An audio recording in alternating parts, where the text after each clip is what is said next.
Hello and welcome to the Free Press live stream. I'm Rahn, senior editor here at the Free Press. I'm joined by Reihan Salam, the president of the Manhattan Institute, esteemed author and columnist, expert on all things New York politics and policy, to talk about the aftermath of this earthquake of a New York City Democratic mayoral primary. Reihan, thank you so much for being with us today.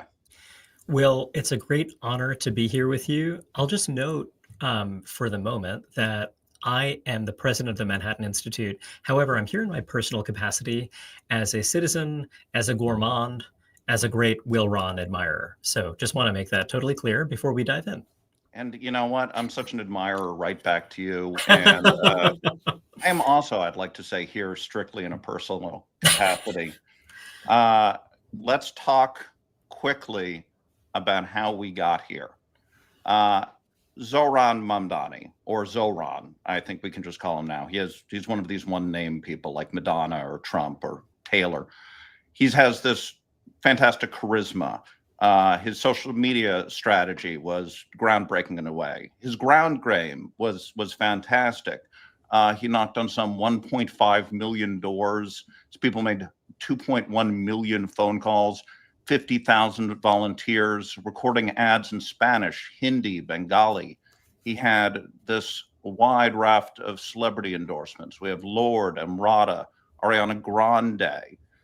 Now, I remember, though, on Tuesday, I was talking with some friends of mine, and we all kind of figured that he would win, but we thought it would be relatively close. New York City has ranked choice voting. It takes a while to tabulate votes here. We thought that this was probably going to stretch some number of days, perhaps even weeks before. It looked like Zohran would be crowned the presumptive nominee or the nominee.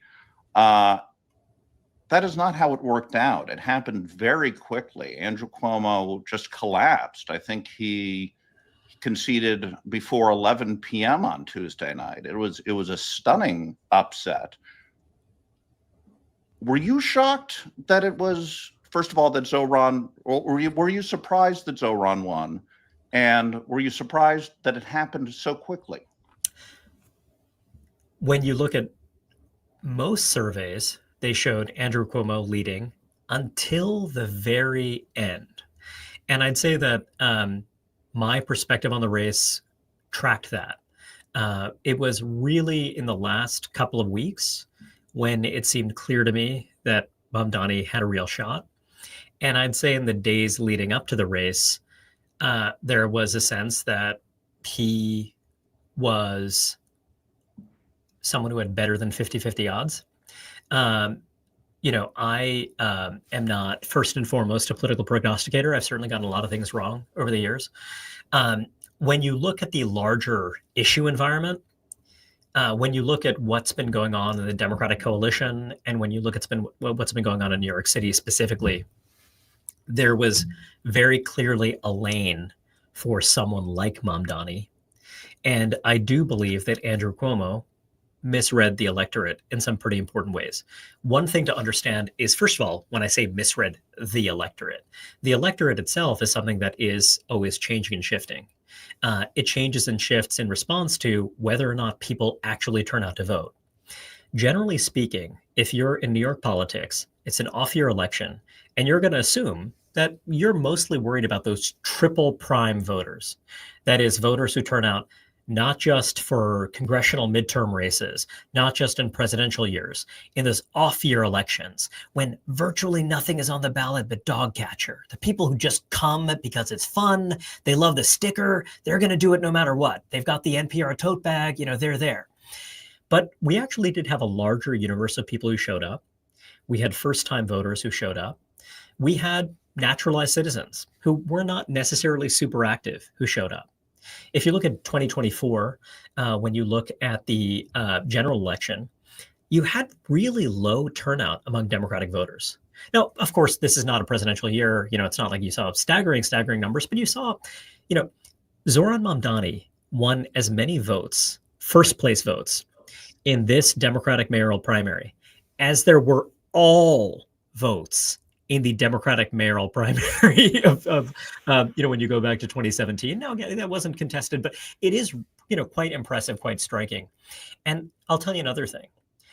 The median rent for a 2-bedroom apartment in New York City, not the West Village, not, some fancy neighborhood, for the 5 boroughs of New York City as a whole, is $5,500.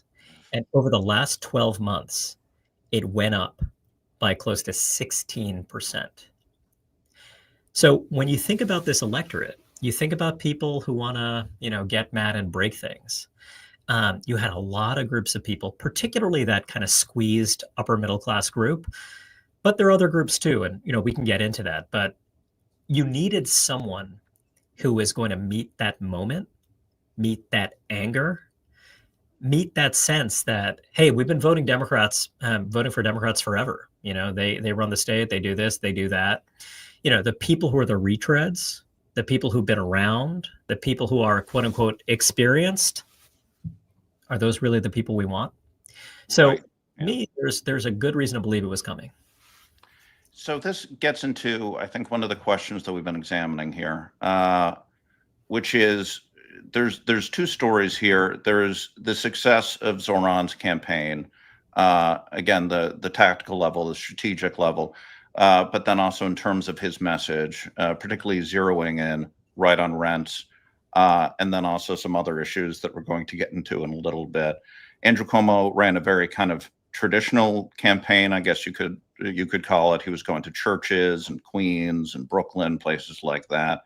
He's never really won a competitive election in New York City when you think about it. His gubernatorial races, he won 3 terms as governor, but he didn't really have much by way of Republican opposition. In 2010, when he ran for governor in the Democratic primary, it was cleared for him.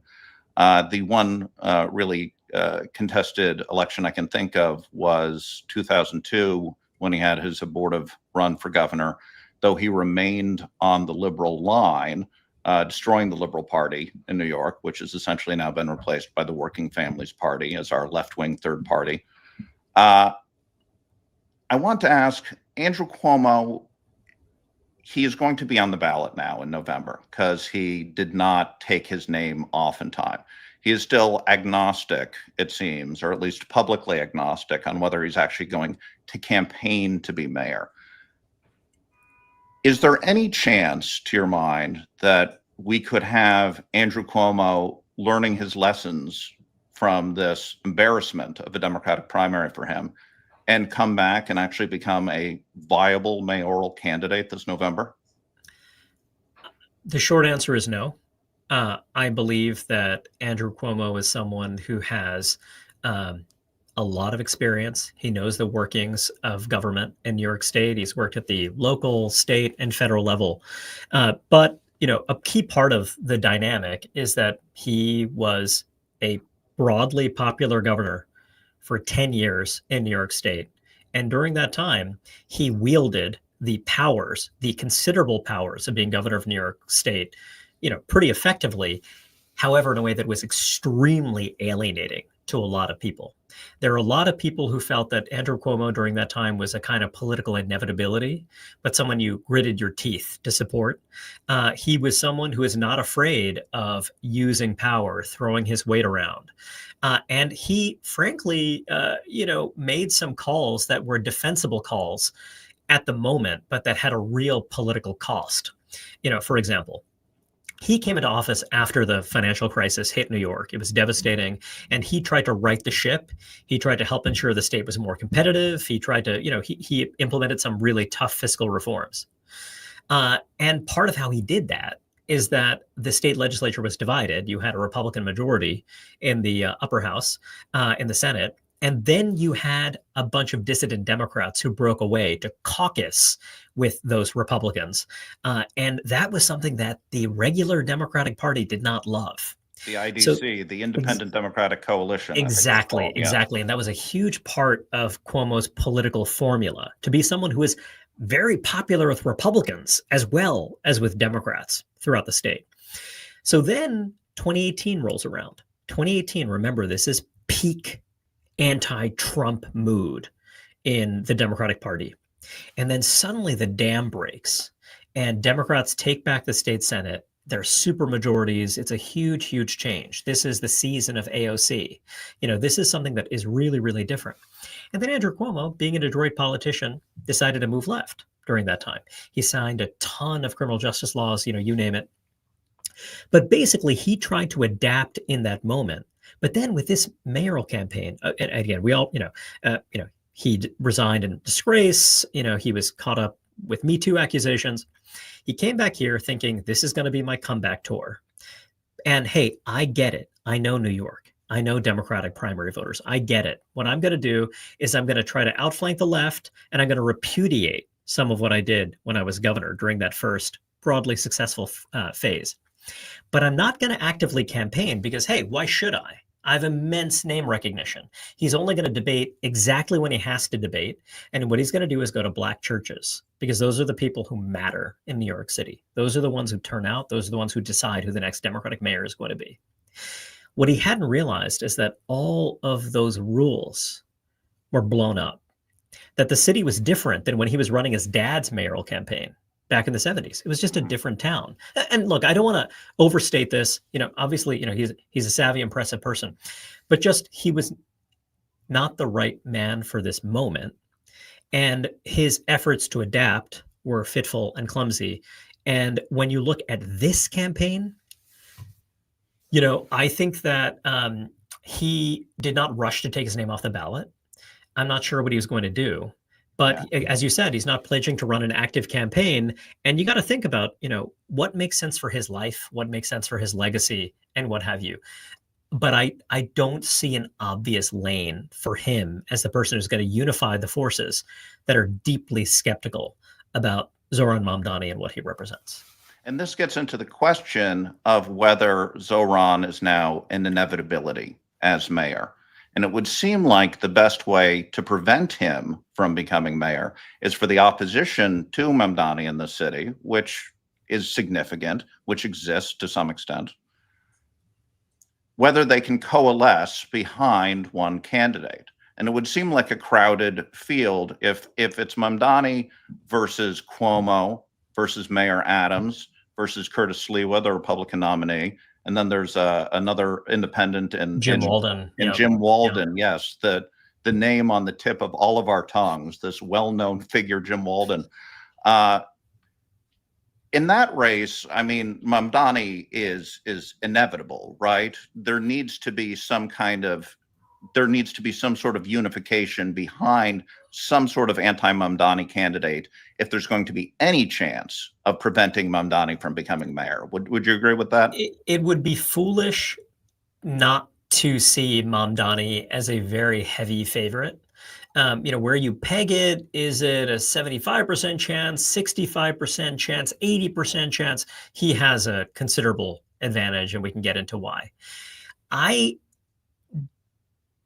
do actually believe that there's a universe in which you still have a somewhat divided field. If you have not very active candidates and you have one really spirited active candidate. I know that sounds, a little contrarian, but I don't think you necessarily have to have, let's say, Curtis Sliwa, the Republican nominee, out of the race. I think it makes it much harder, right? But, and if you have Cuomo there, one theory that has been knocking around among folks who do not want to see Mamdani as the next mayor is that, hey, maybe you have Cuomo and Adams in the mix in an active way for a couple of months. And then one of them fades back when you see what's happening. I just don't know if life works that way. You know what I mean? I mean, that sounds, pretty chaotic. But we've just seen something that people thought was utterly crazy a few months ago happen. So I'm just not ruling out different possibilities. And here's another thing. Think about the mood of anti-establishment voters in New York City. When you saw Joe Biden emerge as the Democratic nominee in 2020 with Amy Klobuchar and Pete Buttigieg dropping out, how did the Bernie voters feel? And that was a different electorate. That was a national Democratic electorate. But if it looks like a stitch up If it looks like all of the power players, Right. all of the people who pull the strings, this is one of the ironies and tensions in this race right now. For the folks who oppose Mamdani, there's a way in which catastrophizing, and by the way, again, as a citizen, as an individual, I think that there are serious concerns. Let's leave that aside. Let's leave my opinion aside, just purely when it comes to analysis. When you're saying that Mamdani is the boogeyman and all of this, there's a certain group of people for whom that is validating and exciting. If everybody wants to stop this guy, surely there's something there. You might recall an obscure television host, Donald Trump, who's someone who really devastated, tore apart the Republican establishment, partly because of that message. He's this, he's that. Did you hear this thing that he said? This outrageous thing that he said. But then fundamentally people thought, you know what? I remember him from television, and hey, sure, he's like my crazy old uncle. He's a bit of a coot. He says wild stuff, but actually, he actually seems kind of moderate to me on some things. You get it? The Democratic establishment believed that they were immune to this. They thought, oh gosh, boy, look at those Republican establishment guys. Geez, oh man, glad we're not them. Right. Because we're the party that respects educated, credentialed professionals. We're the party that, hey, we ultimately listen to the bosses. We get in line. And, I think that there's a Tea Party mood when you're looking at the Democratic electorate. And so I think that idea of a stitch up, some machinations that become behind the scenes have happened. I'm not 100% sure that's what's going to be most effective for a spirited challenge to Mamdani. Yeah, there has been a lot of talk among Wall Street people, hedge fund people, New York's wealthiest residents about finding a new candidate, putting $1 billion behind them, sending them out on this mission to stop Mamdani from becoming mayor. And it does seem like that would excite the populist sentiment that's already delivered Mamdani the Democratic nomination even more, if that's possible. But we also do have, New York is a state, and New York City is a city where we tend to reelect our incumbents. Incumbency has a lot of power. Eric Adams decided that he was not going to be able to win the Democratic primary, or there was a pretty low chance of him winning the Democratic primary. He skipped that. He's running as an independent. He is still the mayor of New York City. He won the Democratic nomination in 2021 with, I think, about 50% of the black vote, which was enough alone to make him the Democratic primary, essentially. The Democratic nominee for mayor, that is. I'm wondering if these energies, if it's Eric Adams that people really, to avoid that stitch up, there is a block of support, there is a base of support that exists for Eric Adams in the city that is organic, that's natural. A lot of people would say it's like, listen, the city is not perfect. It has not fallen apart under Eric Adams. It stayed reasonably safe, reasonably secure. It's much more safe than Seattle, San Francisco, Los Angeles, what have you. Can Eric Adams, is there a universe where Eric Adams is able to, even in a race with a couple other candidates who maybe aren't working that hard, do you see Eric Adams being able to revitalize his voters, put back some of his coalition again, and deliver a knockout blow to Mamdani in November? I see it as no less likely than if we were looking 4 or 5 months ago at whether or not we expected Zohran Mamdani to deliver a knockout blow to Andrew Cuomo and the Democratic establishment. I absolutely believe that there's a lane. Eric Adams is a really fascinating figure. And when you talk about the crime picture, for example, there's actually been really material improvement in 2025. Since he named Jessica Tisch as his NYPD commissioner, there's been a really pronounced shift, particularly when you look at homicides. Mm-hmm. There's a long way to go. And look, there's another element of that. Yeah, I think this might be we're on track now to have our safest year in New York City in terms of homicides, at least since 1944, I believe. We're going back to not only pre-Lindsay, we're talking about, World War II numbers. There are other issues, you're looking at, if you're looking at felony assaults, if you're looking at just Sure. a general perception of disorder and what have you, there are issues, but there is a sense that, hey, things have changed. One could argue, Will, that one reason that why we got the result that we did is that public order crime became less salient in the Democratic primary race because of some of that success. So to understand Eric Adams, one thing to understand is that, he is someone who comes out of a particular world. Public employees, Black Americans, multi-generational New Yorkers, folks in central Brooklyn, southeastern Queens, people have really deep roots in the city. The other thing to understand is that the city's acute affordability crisis has actually sparked a major outmigration of middle class and working class Black Americans. That's been going on for a long time, but it is now really reshaping the political map of the city. That said, there is still a large, important block of Black voters in New York City. You have some other blocks of voters that we can get into that Eric Adams has invested a lot of energy and effort in connecting with. And I think that Eric Adams, the critique of him at the start of his tenure is that Bill de Blasio is ideological. Eric Adams is transactional. And, transactional can be better than ideological, right? But it's still, he's not a reformer. That was the sense that he was not that guy. The other thing is that he was surrounded by people who'd been with him for 20 years. These were friends. These were people who were really close to him. They were not necessarily the super crackerjack ace political professionals that, Mayor Bloomberg assembled around himself. But, what happened, and then there's another element, which is, we talk about the establishment.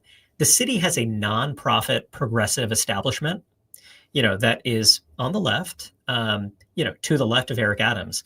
And a lot of those people were running his administration until the legal trouble came, until he's being prosecuted, and until he's talking an awful lot about illegal immigration and talking about working with the Trump administration. This really changed the playing field quite a bit. And so he lost a lot of those people. And instead, he brought in other people that, in a way, he vibes with more. It's just a different kind of group of people. It's a little bit, not the kind of long-term, call them cronies to be uncharitable. It's just a different group of kind of gritty people who are New Yorkers, who know the city, who know the guts of the city. And that's been interesting. Now, he hasn't been in a place to actually make that case and be out there yet. But when you look at him since the primary result, he's energetic. And as you were saying, there's an organic level of enthusiasm around him. That's real. Now, is it enough to beat the incredible machine that Mamdani has built? When I talk about the nonprofit progressive establishment, the nonprofit progressive establishment was behind a guy like Brad Lander, who's been around forever, ran a nonprofit. He knows, he really does know the details of how the city works. He's also part of that group that has, in my opinion, been this death by 1,000 cuts group that has kind of squelched the city's economy, and it kind of been a problem. Those guys are all in with Zohran now. Their kids like Zohran. They're excited about him. So in a way, Zohran actually does have an establishment behind him. It's not the Wall Street establishment. It's the establishment that has, gotten decently rich, comfortable upper middle class professional salaries, living in brownstone, Brooklyn, living on the Upper West Side, kind of running the machine that has, kind of brought New York to this pretty fragile, vulnerable state. These are the guys who go with whatever, kind of, hey, they were defund the police guys then, maybe they're not now, but, these are the guys, they run the arts and cultural institutions. They've never liked Eric Adams. They've always hated him. And now they have, hey, we have this guy who's kind of, instead of young Cardamom, how about young de Blasio, right? Maybe that's who this guy is. So that's interesting. And Adams can say, they're going to say he's the candidate of Wall Street. I mean, he has a, he was homeless, he has a real salt of the earth quality as a New Yorker. So you could imagine a scorched earth kind of campaign between that working class New York and a New York of newcomers. I don't say that as an insult, but a New York of newcomers, whether it's people who voted for the first time, the Bangladeshis and Pakistani guys who kind of, got excited by Zohran, as well as the gentrifier class. Yeah, I remember when Eric Adams was Brooklyn borough president and he landed in some trouble for telling people who were coming in and gentrifying the neighborhoods to essentially go back to Ohio or Iowa or wherever they came from. And now that sort of spirit might be sort of what he needs to compete here. When we talk about Mamdani, there's two things I want to note quickly. The first is a number, which is that, the turnout in this Democratic primary was massive, as you noted, but it also only represented about 9% of the electorate. This is a lot of people who are kind of optimistic about defeating Mamdani. This is something that they've noted. The other is that Mamdani, in the first debate, I think he said that he lived in something like a $2,500 studio that he shares with his wife or something like that. I'm not sure how many people really kind of understand his background. He copped up to being a Nepo baby very early on. He tried to neutralize that line of attack, and he did it effectively. But his mother is a very famous and acclaimed director, near and there. The director of Monsoon Wedding and Mississippi Marsala and a lot of movies that have made a lot of money. His father is a Columbia University professor. He's not exactly the de facto model of a working class champion, a working class hero. That is not really his people. He comes from the moneyed bohemians of this city. And so I'm wondering here whether, as people who are not the most active voters, who are not the most plugged in political nerds, who perhaps don't have college degrees and things like that, if Adams really sort of like pushes this line that, like, listen, I was a police officer, I'm authentically a representative of this city's working class, can he build on that? Can he build on this sort of working class plus Wall Street or Upper East Side or whatever you want to call it, sort of create a pincer movement here of the bottom and the top against this sort of new semi-affluent middle that is, they're making money in the city, they're young professionals, they're doing all right, they have their apartment in Williamsburg or the East Village or whatever. But as they're worried about their rents. These rents are insane. They are out of control. Could he, just by leaning on the biographical details alone, could he start making up some of the deficit? And could he surprise us in polls that come out the next few weeks, few months, where this starts to look like a competitive race? Well, it's going to be an uphill climb for Adams for a few reasons. One is that, all of that is true about Mamdani, just his background, where he comes from. And as you also said, he owns it. John Lindsay was a handsome, charismatic, liberal Republican who energized young voters. There's a precedent for this. Yeah. Yeah, exactly. Very similar. He's a guy who knocked on a lot of doors. He was, so, I think that people, and also, hey, people like a class traitor. I mean, and just fundamentally, a lot of it is just about, you see someone, you hear them, their earnestness, it's kind of like, you can say this or that about their biography, which, look, I mean, I think these things are real. And look, I mean, more to the point, his life experience, what kind of jobs did he work? What did he do? Did he, show some grit? You know what I mean? You can say all of that. That's all true. But in terms of actually getting people to turn out, at a moment where politics are thermostatic, politics are nationalized. And that's going to be a real challenge for Mamdani's challengers. Donald Trump is in the White House. Donald Trump saturates our screens, big and small. He is just everywhere. He's ubiquitous. So I think that is going to be, I'm not, but I do think that the pincer you're describing, as to kind of what the line of attack is, I'm not sure. But the pincer coalition, where it's like, the things that I find striking are Zohran Mamdani is not someone who came to his belief system last week. He was a state lawmaker who voted against some criminal justice measures that would, for example, do things like enhance criminal sentences, for folks who assault transit workers, things like that. That's interesting. In a city, New York City employs 300,000 people. There are an awful lot of transit workers. These are people who are themselves really scared about disorder and what it means. And these are people who have decidedly mixed feelings. You could both be a person who has a cousin or a nephew or a son who's gotten caught up in the criminal justice system, as well as someone who worries, when you're working on the subway, when you're a custodial worker at night, and whether or not you feel like the city's got your back. And I think that Eric Adams is someone who can tell a pretty compelling story that he is, and that he doesn't think in terms of ideological abstractions.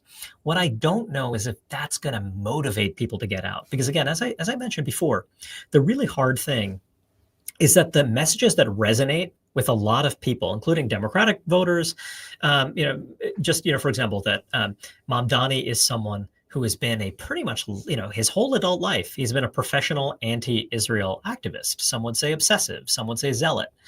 That's something that resonates for a lot of people. But then look at Democrats and their opinion on those issues. Some of the things that seem like the cleanest hits on someone who's just very radical, people kind of don't believe it. Because Mamdani is brilliant at playing this game of to the abundance bros. He's like, oh yes, I embrace the private market for housing. To some radical activist groups, they know him in a very different way. And he's winsome and able to basically have 17 different faces to different organizations. Eric Adams is also a guy who's, kind of flexible and, he's someone who can charm different groups as well. So I would think of this as a populist versus populist race.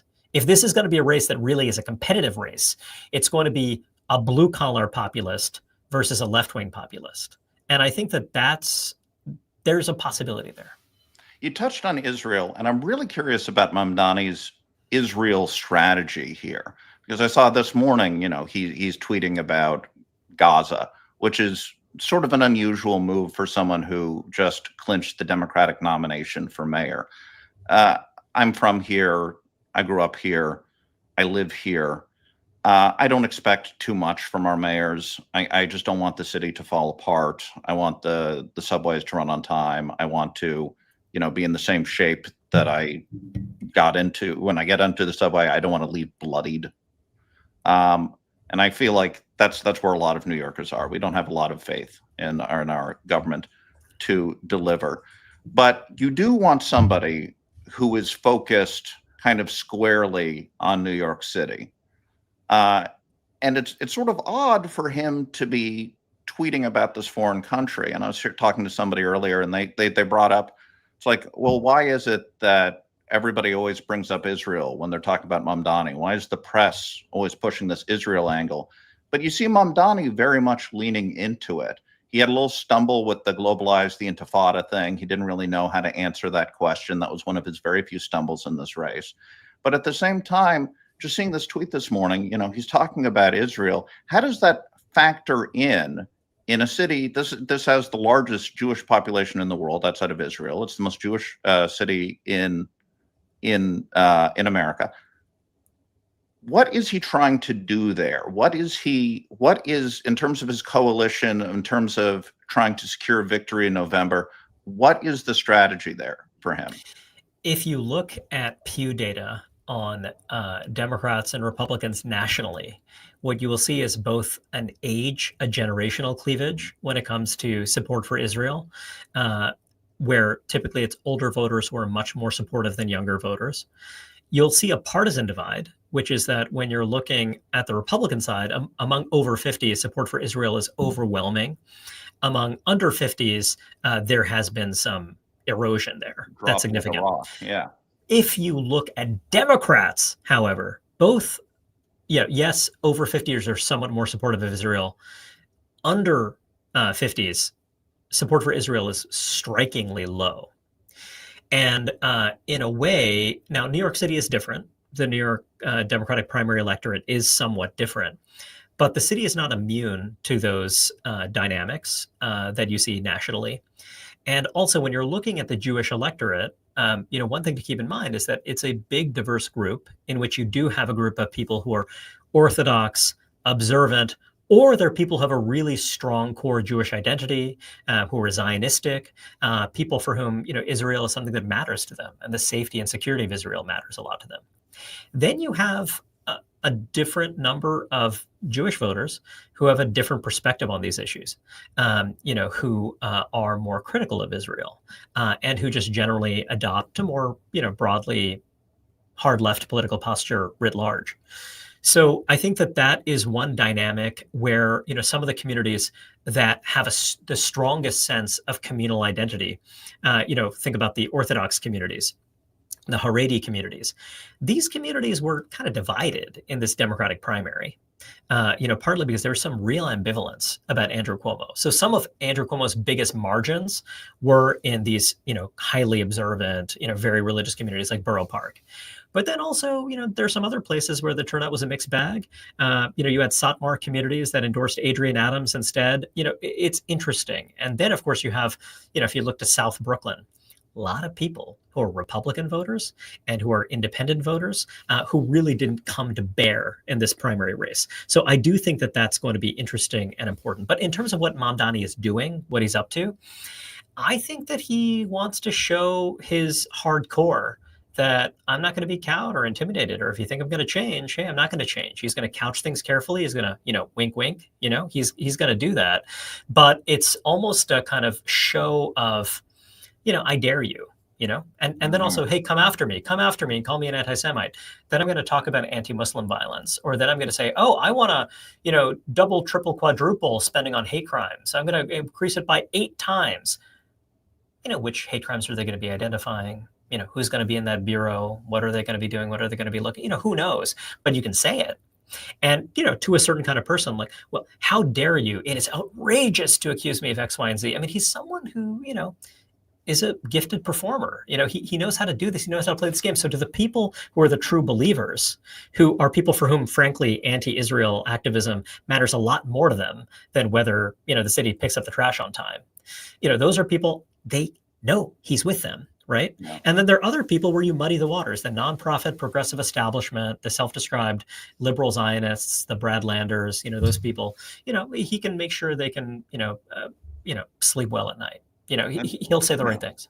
And perhaps a certain amount of baiting at play. Every time in New York, we have a few New York City Republican councilmen here, just a handful of them. But every time one of them goes out and says, deport Mamdani, that's basically an in-kind contribution. What Mamdani and Trump, and also just the kind of, they have first of all, they have a lot of striking similarities, number one. Yeah, a fingertip feel for politics. Yeah. And there's a symbiotic relationship. Yeah.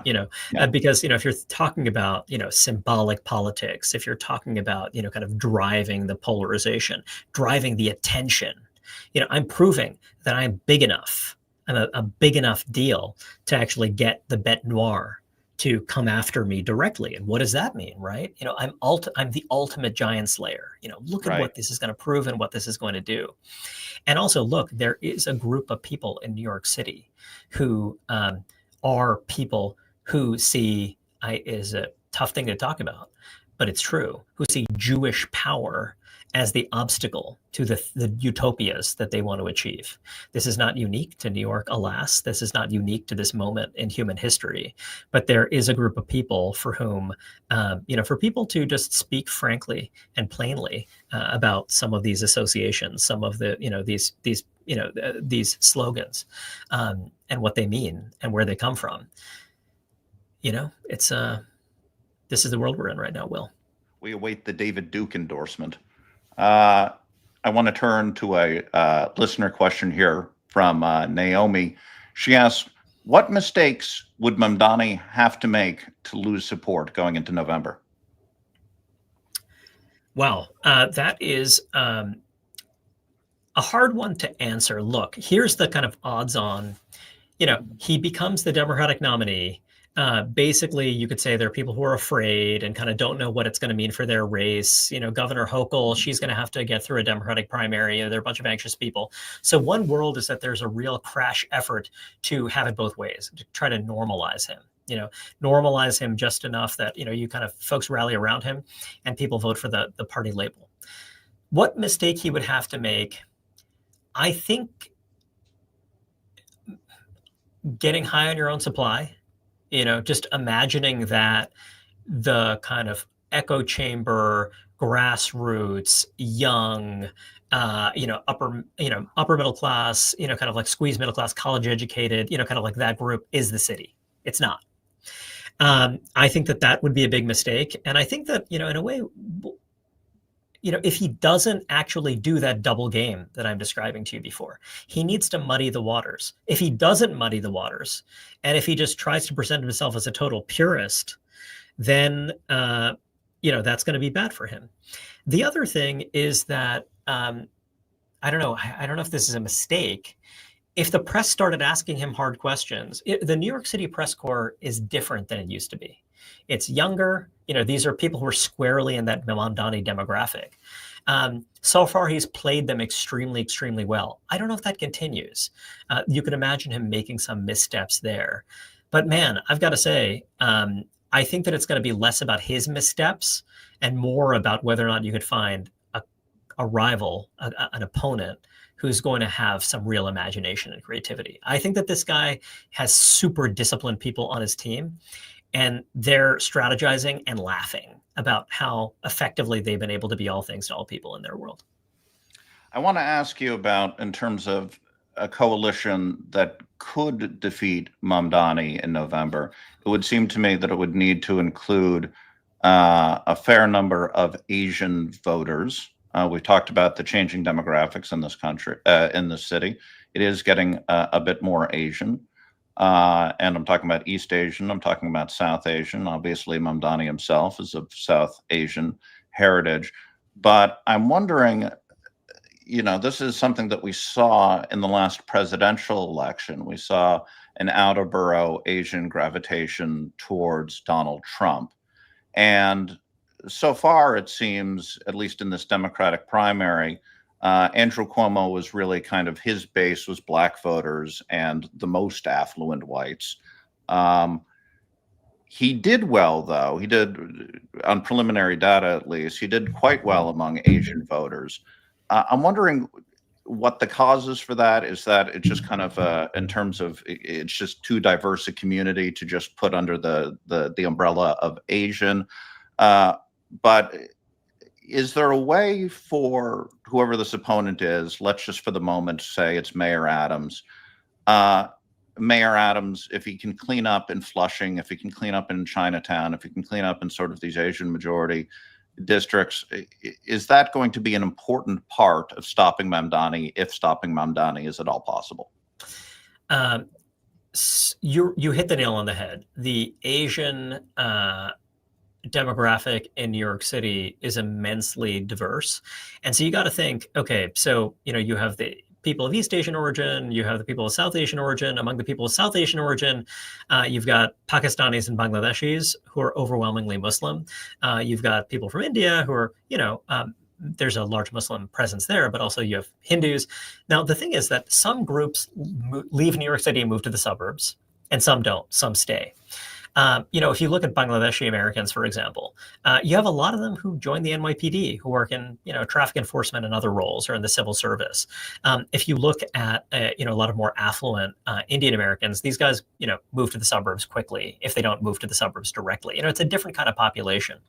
If you look at East Asians, one group is the second generation. Think about the second generation East Asian American who, I don't know, went to Davidson College and, is knocking on doors for Mamdani. That person exists, as you and I both know.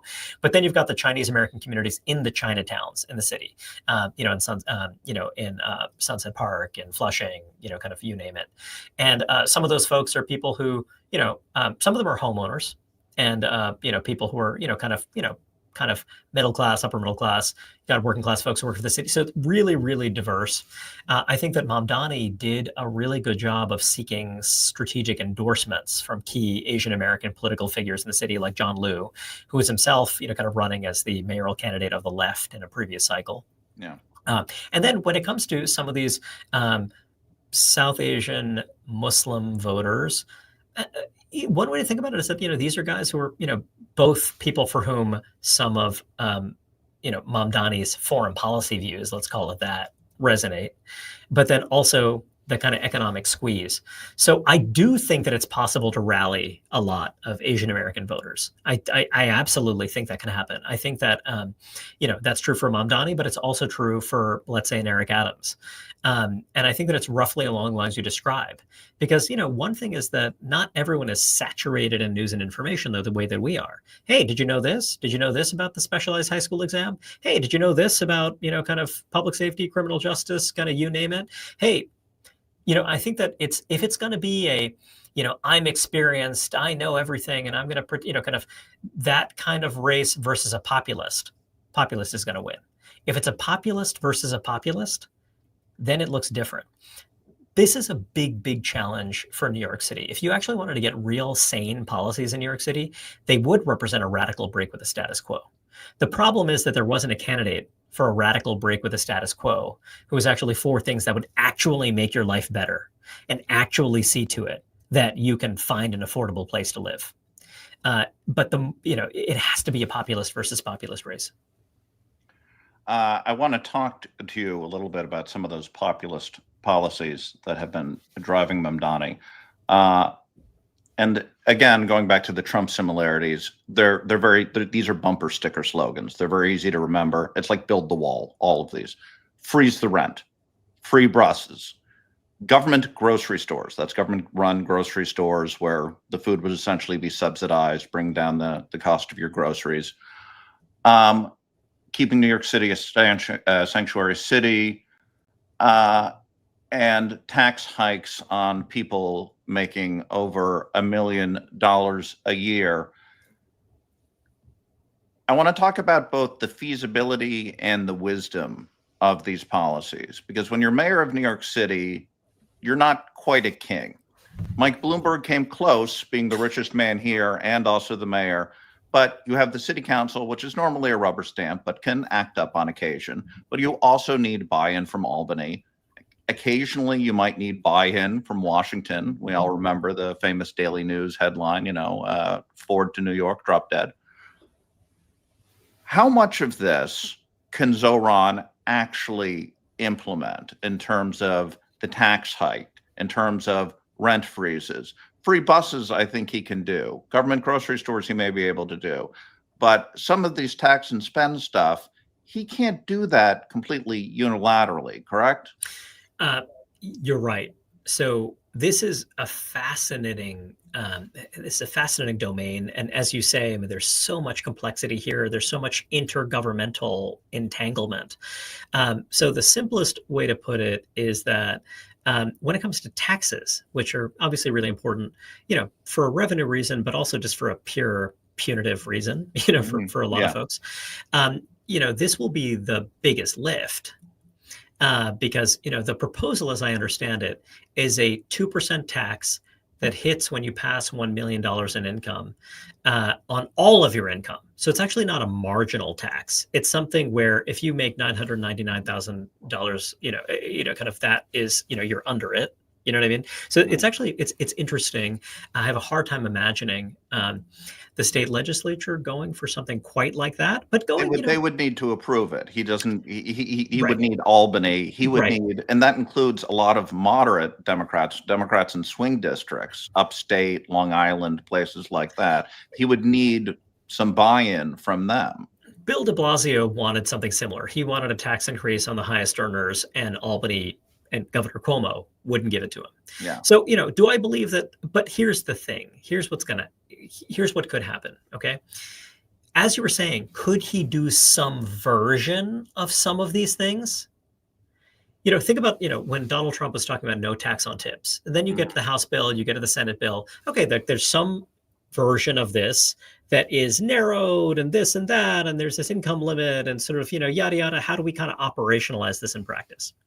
Could you open 3 grocery stores in New York City somewhere that you create as kind of a showpiece, or something like that don't actually do very much, but could you get a scared Governor Hochul and then what is a pretty lefty majority in Albany to give you some money for yet another fare free bus pilot or something like that. Could you do some version of these promises?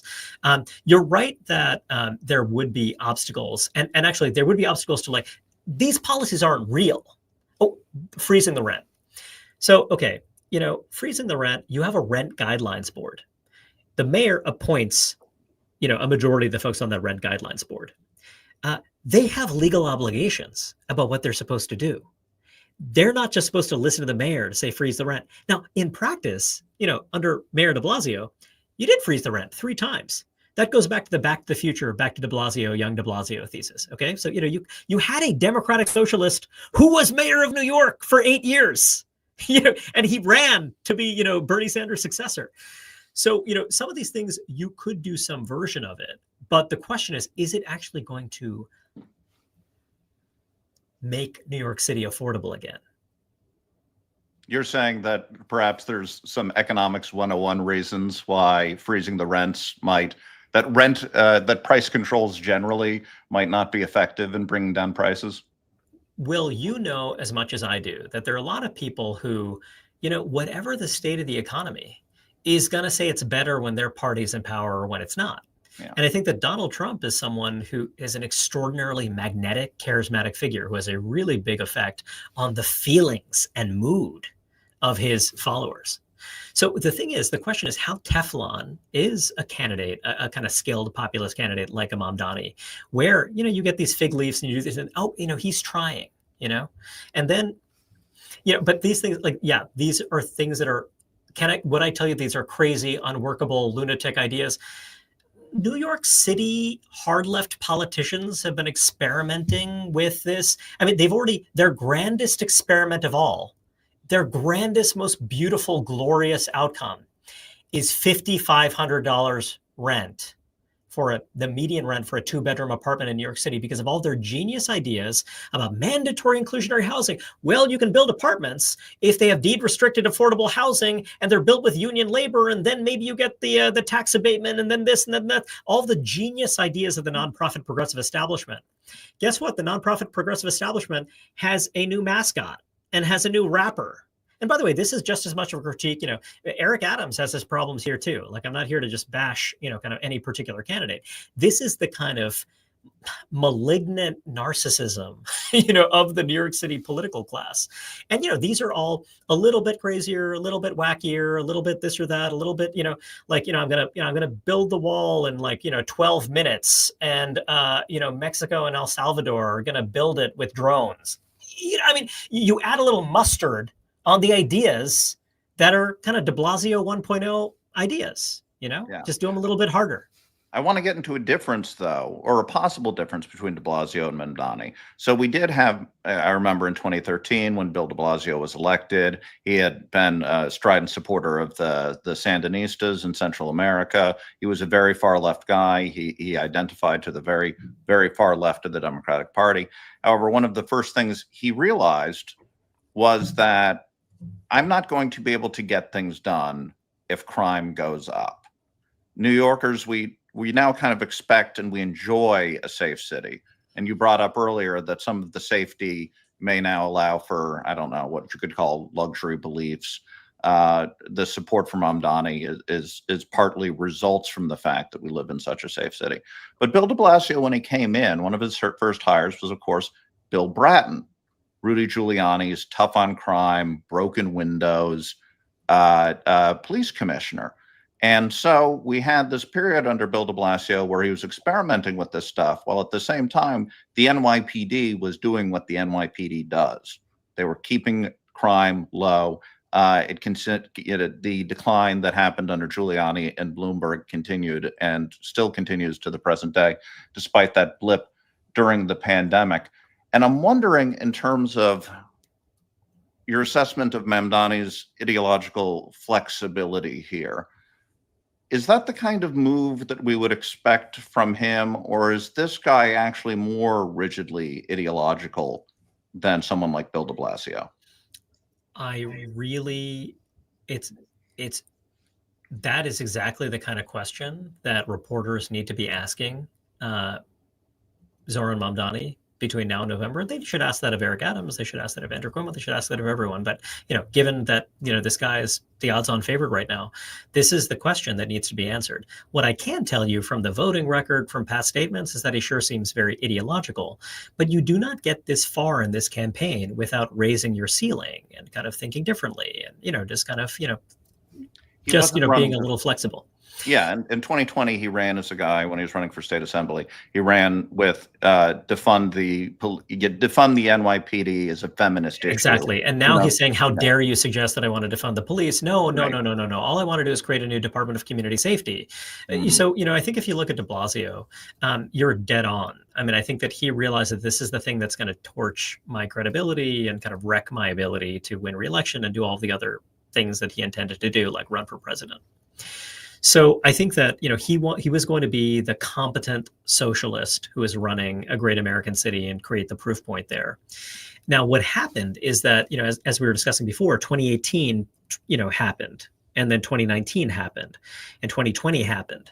And so then basically the party moved in this really different direction. And de Blasio, he was in the catbird seat because you got all this tax revenue that is kind of coming off of the Bloomberg era, right? Kind of New York City, peak New York, in that moment. He's got all of that, not a care in the world, so then he can, kind of do this, do that, do kind of universal pre-K, just do a bunch of, kind of spending initiatives of this kind. He grew the city's workforce enormously. And then also you can say things like, we're going to shut down Rikers Island at some distant point in the future. Right. Yeah. We're going to do all of those things. And then, all these laws are happening in 2019. Gosh, we'll see how that all goes. But then he gets, so he was in this kind of neat position. New York City is in a much more fragile position in 2025 than it was during the de Blasio years, pre-COVID. And so that's going to be really interesting to see how adroit this person is and how he's able to shift. Because one thing he's definitely going to have to do is address that fear, right? And the previous person, the previous questioner was asking about the mistakes that Mamdani can make. Yeah. He needs to muddy the waters here. He needs to convince some people that he is going to actually do something more or less like what you described, the de Blasio playbook in his early mayoralty. And I'm also wondering, in terms of the mistakes that he could make, we have already seen this morning some news stories, people going through his website and the various positions. I think one thing that Mamdani did really effectively when he was running is that he ran as kind of sort of an old style pre-2020, in a sense, version of a social democrat, more of a Bernie Sanders, like, let's talk about class guy, instead of, to use a word that I don't particularly like using, but that kind of hyper woke Democratic Party that we saw during the Biden years, which turned a lot of people off. He was able to navigate away from the woke stuff and more into just kind of economic stuff, free buses, freeze the rents, things like that.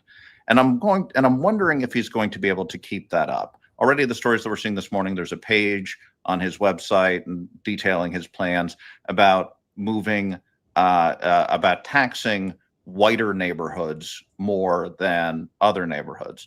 Now, I don't know exactly how he's going to define whiter or even white, but he has this on his website. He, as far as I know, as of right now and everything, he has not taken this down.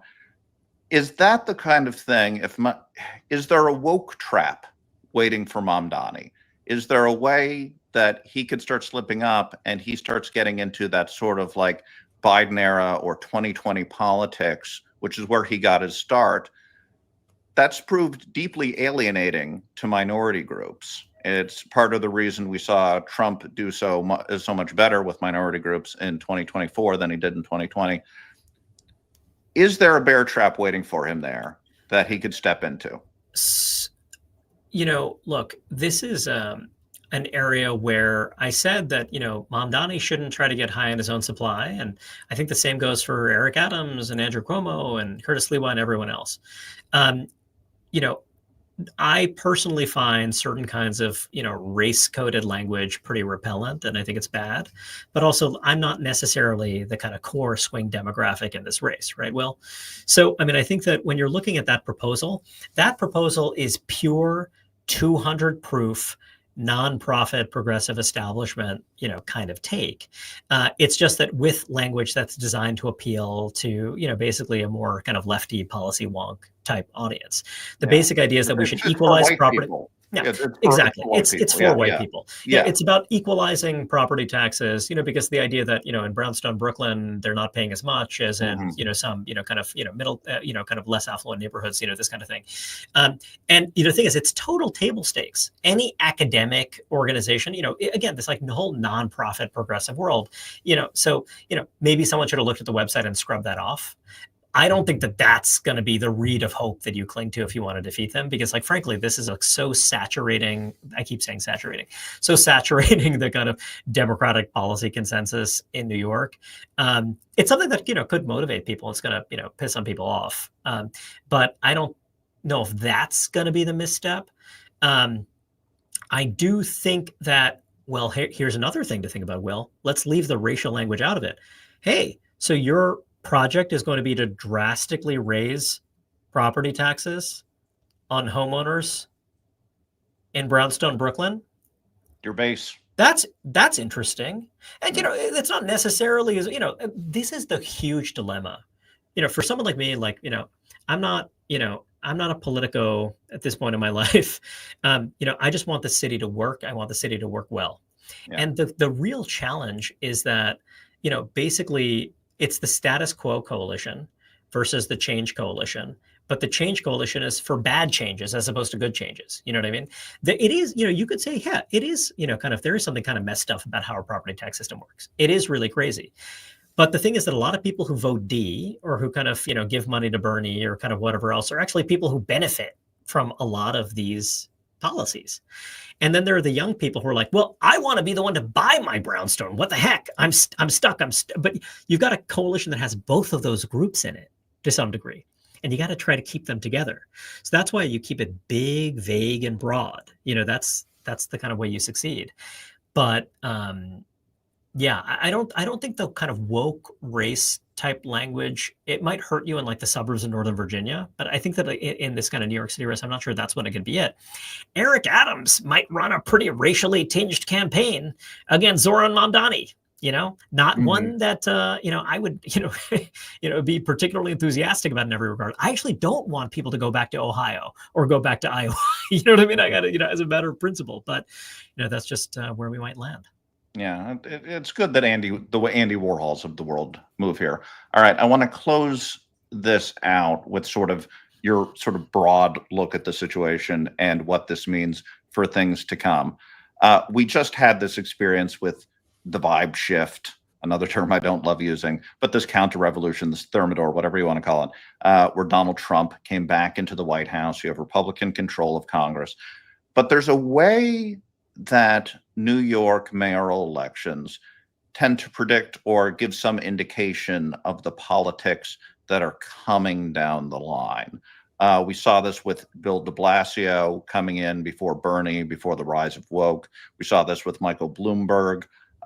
We saw this with Rudy Giuliani, perhaps most of all in the 1990s, kind of setting the stage for a resurgent Republican Party. National Democrats and to some extent national Republicans have no idea what to do with Mamdani right now. But assuming he is successful going forward, assuming he wins the mayor's office in November, is this basically a vision of the politics in this country to come? There is no question that we're going to go through some intense political change as the country's demographic mix changes. The millennial generation is decidedly on the left. Gen Z is less so, is maybe a little bit more open. But the millennials are a generation that has been pretty brutalized. When you think about the number of once-in-a-lifetime events that have knocked this generation off course, I think that that's going to be a really, really big deal. I believe that being able to communicate in a compelling, sharp way via short-form video, I think that that is something that is, maybe that's not going to last, who knows what AI will do or whatever else. But I think that understanding how to go directly into the brain, I think that's going to matter a huge amount. And I think that people who believe that they're going to be able to win elections by saying that person is so radical, look at, kind of that person is crazy, this or that. I don't think it works that way anymore. I believe that people who want the city and the country to grow, they want, kind of thoughtful, smart, responsible policies. They want people who know what they're doing in charge. They're going to need to learn how to communicate. They're going to need to learn how to be authentic and aggressive and imaginative. And, there's a lot of, attacks on Mamdani. I get it. He certainly, kind of, as from what I can tell, his policy prescriptions are deeply opposed to my beliefs about how the world works and what it's going to take to build a better country and a better city. But I think that there needs to be a lot of self-reflection, because this did not happen because, Mamdani was up against some really sprightly, sharp competitors who knew what they were doing and who had backbone. That is not what happened here. He was pushing on an open door. And I really think that this needs to be a wake-up call for people to really just realize it's a different world. We communicate in different ways. And what worked in 2021 or 2017 or whatever is not going to work anymore. All right. I think that's the perfect note to end on.